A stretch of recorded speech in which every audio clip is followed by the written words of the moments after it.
अस्सलाम वालेकुम, welcome to agenda CSS. मैं हूं सकलैन जमल और आज हम बात करेंगे इंग्लिश कम्प्रीहेंशन के बारे में। एक्चुअली काफ़ी सारे लोग कह रहे थे कि जी प्रेसिस तो आपने काफ़ी हमें एवेलुएट करके दिखा दी हैं और आगे भी मैं करता रहूँगा, बट आपने कम्प्रीहेंशन के बारे में कोई ज़्यादा हमें बताया नहीं है, तो उसके ऊपर भी एक दो वीडियोस बना दें। सो आई थॉट कि एक आधी वीडियो उस पर बनाते हैं। अगर आपने मज़ीद कहा तो हम मज़ीद कम्प्रीहेंशंस भी सॉल्व करके आपके लिए ले आएंगे। मैं तो नहीं करूँगा, वो जो लोग करेंगे मैं उनकी चेक करके तो आपके साथ शेयर कर दूंगा। ठीक है जी। तो कम्प्रीहेंशन के हवाले से पहले तो मैं आपको थोड़ी सी टिप्स एंड ट्रिक्स दे दूं कि किस तरह से करनी चाहिए, मेरा कौन सा रिकमेंडेड तरीका है। देखिए कि पहली बात है कि कम्पेटिटिव एग्ज़ाम है, इसमें कम्प्रीहेंशन में अगर 5 क्वेश्चन हैं 4-4 नंबर के, तो you should not expect more than 2.5 marks पर क्वेश्चन। 2.5 जो है ये मैं हाईएस्ट कह रहा हूँ। ठीक है जी, कि हाईएस्ट जिस बंदे को मिलते हैं वो 2.5 नंबर मिलते हैं। तो आप अंदाज़ा कर सकते हैं कि अगर आपके जवाब की क्वालिटी कम है या फिर उसमें ग्रामेटिकल मिस्टेक्स हैं या एरर्स हैं, तो यू शुड एक्सपेक्ट ओनली 1 और 1.5 mark for that question to be very fair. ठीक है जी। सो एक तो ये चीज़ होगी।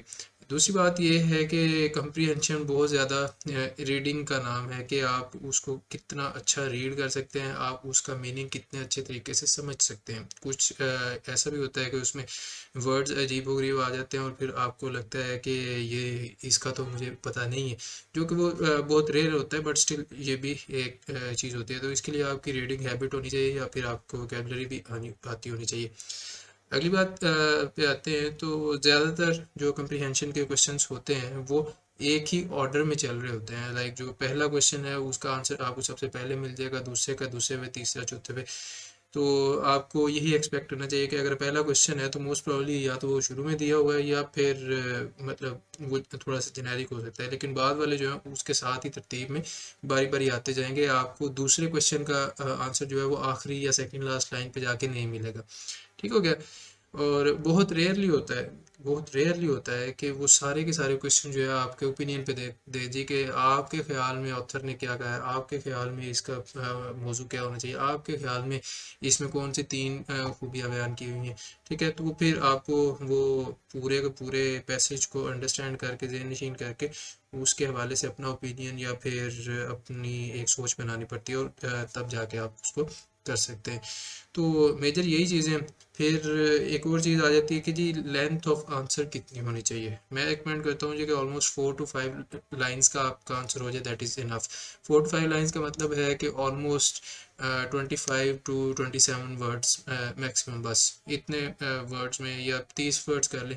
30 वर्ड्स के अंदर अंदर आपका आंसर पूरा हो जाएगा। ये आपके नॉलेज का टेस्ट नहीं है, ये आपके एक्सप्रेशन या फिर यूँ कह लें कि आपकी वर्बोसिटी का टेस्ट नहीं है। ये टेस्ट है आपका कि आप कितने अच्छे तरीके से, कितना ब्रीफली जो पूछा गया है उसका आंसर कर सकते हैं according to the information given to you in the paragraph. अगर आप इन पूरे मेरे जुमले को सुने तो उसके अंदर एक तो आपने आंसर करना है ब्रीफ और प्रिसाइज। दूसरा ये है according to the information given in the paragraph. आपने अपनी तरफ से उसमें चीज़ें नहीं डालनी कि जनाब ये भी होता है, फ्रीडम का नाम ये है और फ्रीडम को किसने डिफाइन किया या कौन सपोर्ट करता है। नहीं, जो पैराग्राफ में दिया गया है उसके मुताबिक आप उसको सॉल्व करते हैं, उसी के लिहाज से देखते हैं। एक और चीज़ ध्यान में आ गई कि जो क्वेश्चन का आंसर होता है वो नॉर्मली, चूंकि पैराग्राफ जो है आपके पास के लिहाज से होते हैं तो पास में ही आप आंसर कर रहे होते हैं, लेकिन कई दफ़ा ये भी होता है कि वो प्रेजेंट के हवाले से पूछ सकता है, is this thing relevant nowadays, like जी पैशन के बारे में या लस्ट के बारे में अगर पैराग्राफ है तो वो पास्ट में था, लेकिन वो आपसे आपका ओपिनियन मांग रहा है किसी क्वेश्चन में कि आपका अब क्या ख्याल है, आजकल के ज़माने में है या नहीं, तो उसको फिर आप उस लिहाज से अडेप्ट करके प्रेजेंट में ले आएंगे। ठीक है। So have a little bit flexi in your approach, but do not be too open minded और टू लिबरल इन इट के आप खुद से सारा कुछ लिखना शुरू कर दें और पैराग्राफ से उसकी एक भी चीज़ नहीं मिलती, वो आपके सारे चक्के सारे जवाब जो हैं वो गलत हो जाएंगे। ठीक हो गया। बहुत बातें हो गई और काफ़ी सारी tips and tricks I, hope के आपको मिल गई होंगी। आज जो सी एस एस 2002 की कम्प्रीहेंशन है वो सॉल्व की हुई है, तो ये मैं आपको दिखाता हूँ कि इन्होंने कैसे किया हुआ है। जी, तो हम स्क्रीन पे आ चुके हैं, आप देख सकते हैं सी एस एस 2002 की जो कम्प्रीहेंशन है, it is about the arrival of spring और उसका लोगों पे क्या इम्पैक्ट होता है, और इसमें एक एनालॉजी भी बताई गई है कि बडिंग फ्लावर जो है वो किस तरह से एक वार्म सिचुएशन के आने की खुशी में वो एक्सपेक्ट कर रहा होता है कि अच्छे दिन आने वाले हैं, विंटर इज बिहाइंड अस। इसी बारे में वो एक कोटेशन भी है, if winter is here can spring be far behind. तो वो खैर इसके रेलिवेंट तो नहीं है, वैसे मेरे जहन में आ रही थी, मैंने कहा चले आपसे शेयर कर देते हैं। तो इसमें देखिए क्वेश्चंस क्या क्या लिखे हुए हैं। First question is give the meaning of underlined expressions in the passage in your own words. बहुत कम है कि इस तरह क्वेश्चन आए, और इसको अटेम्प्ट करना फिर थोड़ा सा ट्रिकी भी हो जाता है या मुश्किल हो जाता है, क्योंकि एनुअल रेनोवेशन, सक्सीडिंग सीजन, चले इन दोनों का तो आप कर लेंगे। वेरीगेटेड वर्ड्योर जो है इसका आपको भी मतलब नहीं आता होगा, मोस्ट प्रोबेबली मुझे भी नहीं आता, सो शायद मैं इसको छोड़ दूं। फिर ग्रेटफुल ओडोर्स और air of gaiety, clemency of the weather, इन दोनों तीनों को मैं शायद कर लूँगा। एक ये वाला वर्ड है जो कि मुश्किल है, so I may not be able to do that. ठीक है, सारे आना ज़रूरी भी नहीं है, जितने आते हैं चले आप उतने तो करें। लेकिन इन्होंने जो सॉल्व किया हुआ है उसके अंदर इनमें से ये क्वेश्चन नंबर 1 अटैम्प्ट नहीं किया। क्वेश्चन नंबर 2 है जिसे how an early budding flower becomes a messenger of happy days. ठीक है जी, तो हैप्पी डेज का मैसेंजर वो किस तरह से होता है बडिंग फ्लावर का, यहाँ पे जिक्र है। Every budding flower with which a warm situation brings early to our view is considered by us a messenger to notify the approach of more joyous days। ठीक है जी, तो क्वेश्चन नंबर 1 इन्होंने तो लिखा है। क्वेश्चन नंबर 2 का इन्होंने लिखा हुआ है जी, क्या है, early budding flower becomes a messenger of happy days because it gives the signal of beginning of spring season.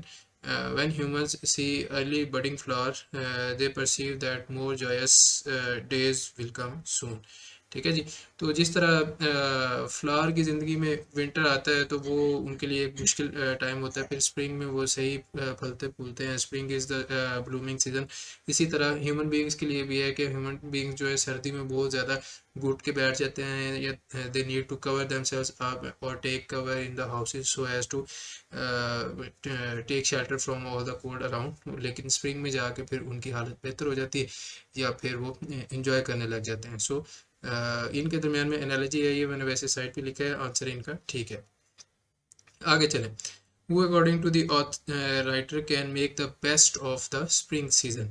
तो जो पैराग्राफ है उसका सेकंड पैराग्राफ ही देखिए, the spring affords to a mind free from the disturbance of cares और passions. ठीक है, passion जो है नॉर्मली पुरानी इंग्लिश में यूज़ किया जाता था, या फिर रोमन और ग्रीक सिटी स्टेट्स जो हैं उनके बारे में यूज़ किया जाता है कि मैन ऑफ पैशन, जो जो जज्बा रखते हैं कि they want to rule over the world और rule over a larger region और प्लेस।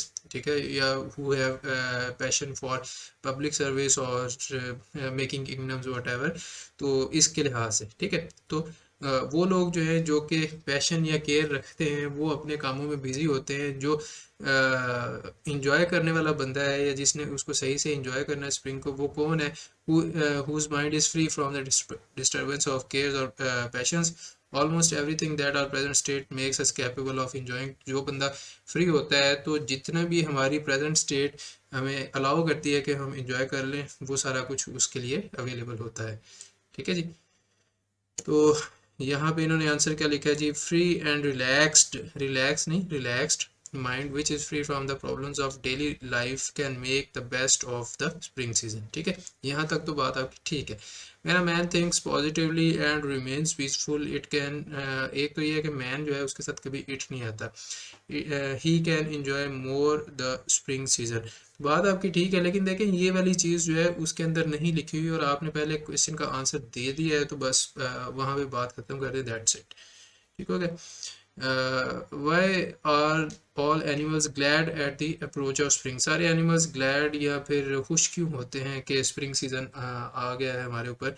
तो इसका आंसर भी सेकंड पैराग्राफ के अंदर लिखा हुआ था जी, the voice of prayer pouring out the gladness apparently conceived by every animal from the growth of his food and the clemency of the weather। clemency मतलब नरम होना या थोड़ा सा कम सख्त होने को कहते हैं। ठीक है जी।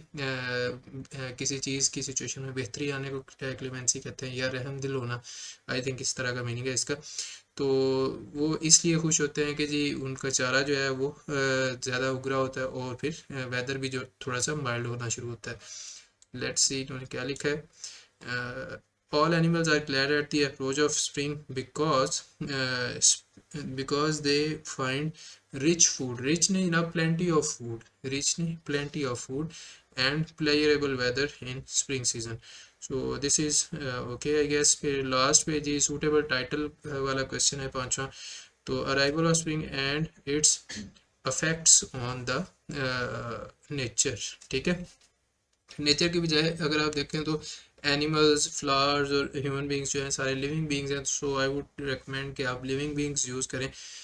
नेचर में दूसरी चीज़ें नॉन लिविंग भी आ जाती हैं I think, if I am not wrong.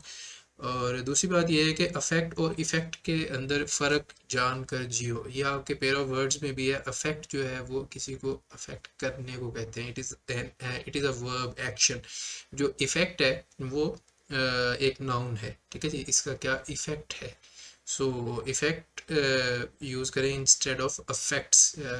You should always be careful using affect और इफ़ेक्ट के इनमें से कौन सा मेरे जुमले की सही बनावट में मुझे काम आएगा। सो अगर इस तरह की आपकी गलतियां हैं या फिर छोटी छोटी गलतियां साथ साथ नज़र आ रही हैं, सो फिर आपकी कंप्रीहेंशन आहिस्ता आहिस्ता ख़राब होती जाती है, और फिर एग्जामिनर का दिल टूटता जाता है कि यार ये बच्चे ने प्रेजेंटेशन तो बड़ी अच्छी है या स्टार्ट तो बड़ा अच्छा दिया है, लेकिन बाद में आके सवालों की क्वालिटी जो है वो गिर गई है, तो इसको मैं अच्छे नंबर नहीं दे सकूँगा। सो अगर आपने भी अच्छे नंबर लेने हैं, सो make sure that you attempt your comprehension very precisely and very carefully, और उसको चेक करवा लें किसी और से, ज़रूरी नहीं है मेरे से, किसी भी आप टीचर से या फिर दोस्त अच्छे से चेक करवा सकते हैं कि जी ये मैंने कंप्रीहेंशन की है, आप ज़रा टाइम लेके इसको चेक कर दें।